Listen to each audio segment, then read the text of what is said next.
Hello everyone, this is Gorax. In today's video we will go over 10 teams for Chaos Shadow's Ice Boss, where the boss is vulnerable to the necrotic damage. We'll try both Summon and Shadow teams, as well as a good mix of rare and epics.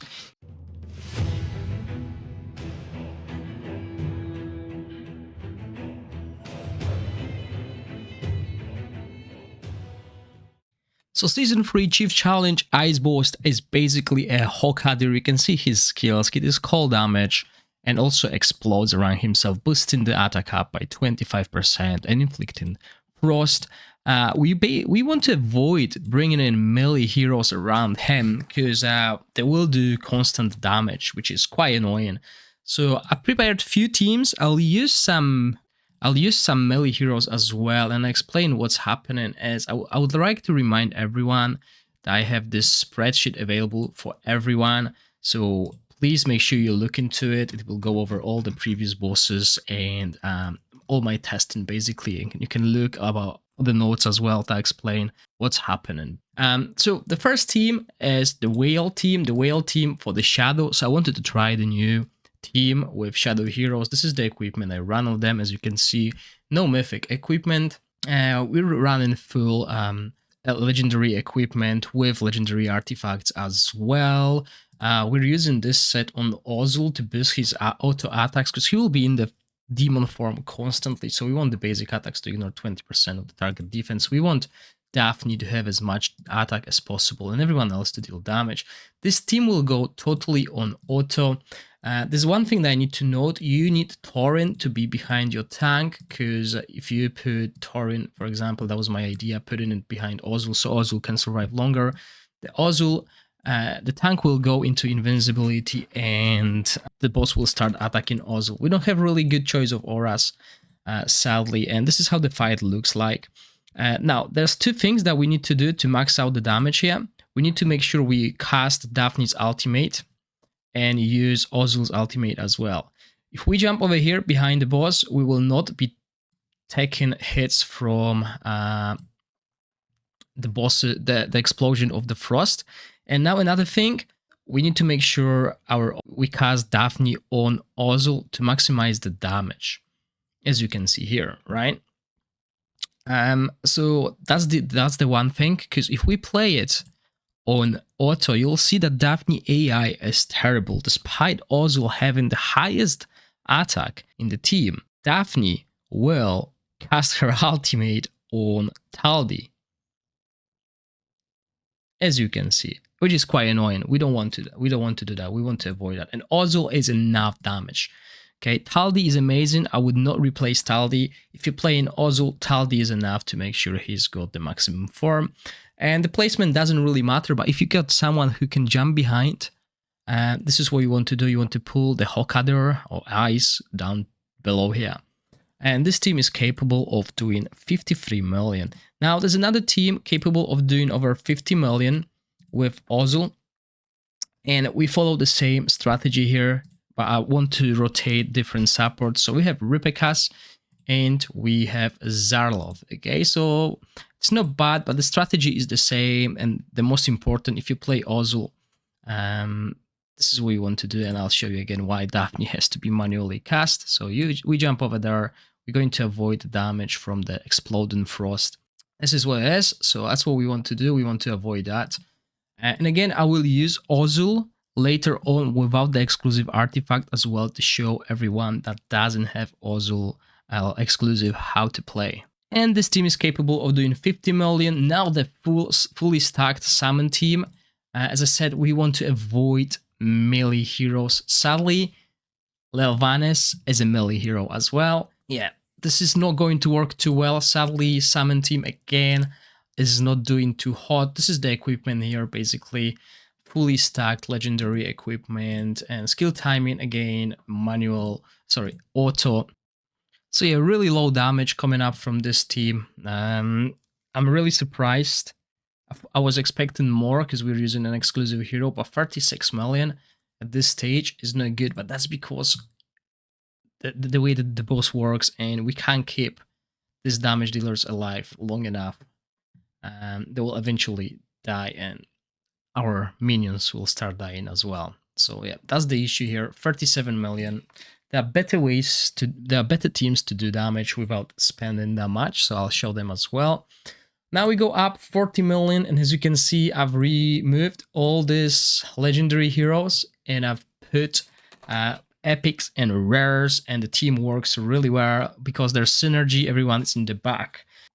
Still, however, this team is heavily infused with good artifacts. As you can see, everyone is running legendary artifacts.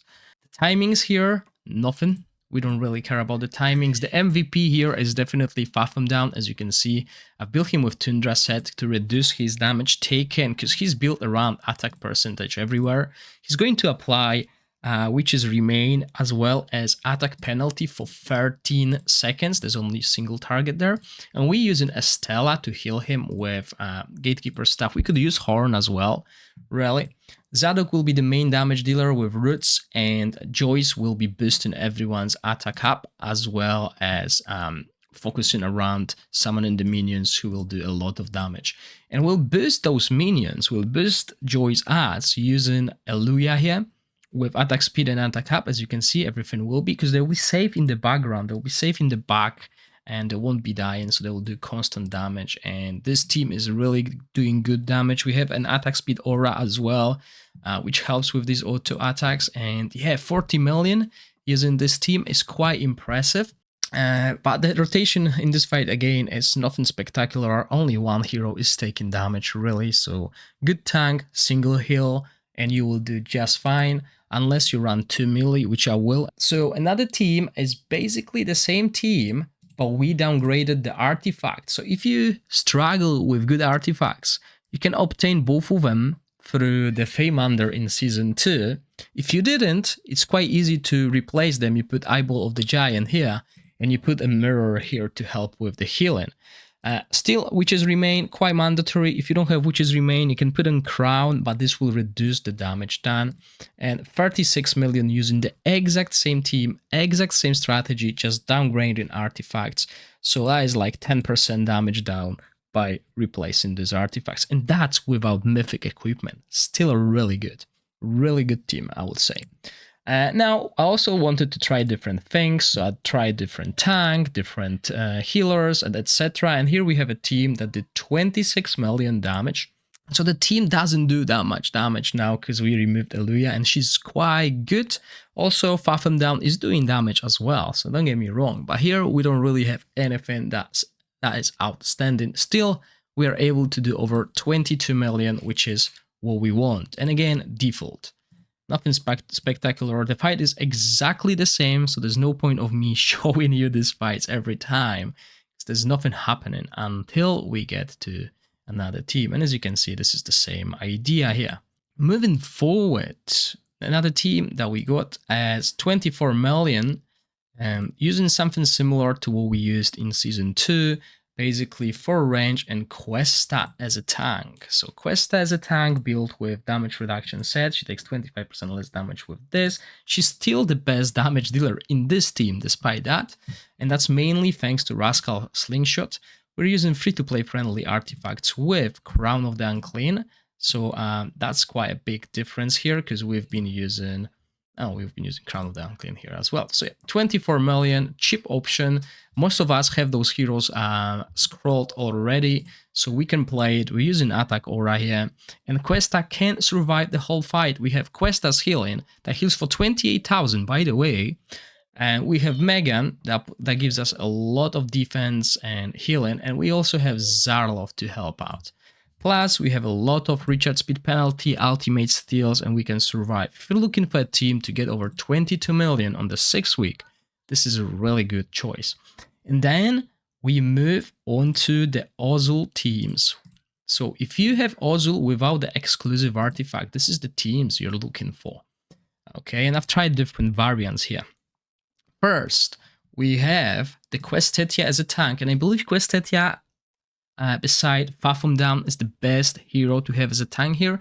We're looking for a tank that can self-heal, so we can only bring one healer, and that's why first I started with 2 healers, well, healer damage, and then I moved away from that. So This is the Ozul team, as you can see, quite stacked with the artifacts, because that's what I could run, right? This is the team I can recreate.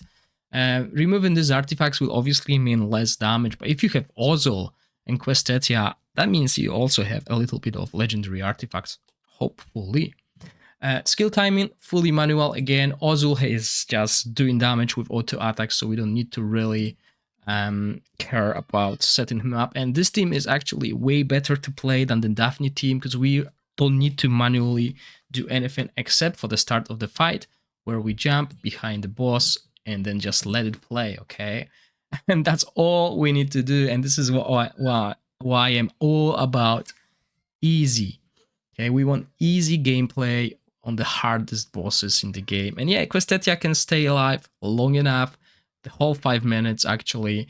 Ozul in the back stays for 5 minutes as well. If Ozul is low, we got 2 different sources of healing just for him. Questetia can take care of herself, and we can score quite good damage considering we're not using an exclusive artifact.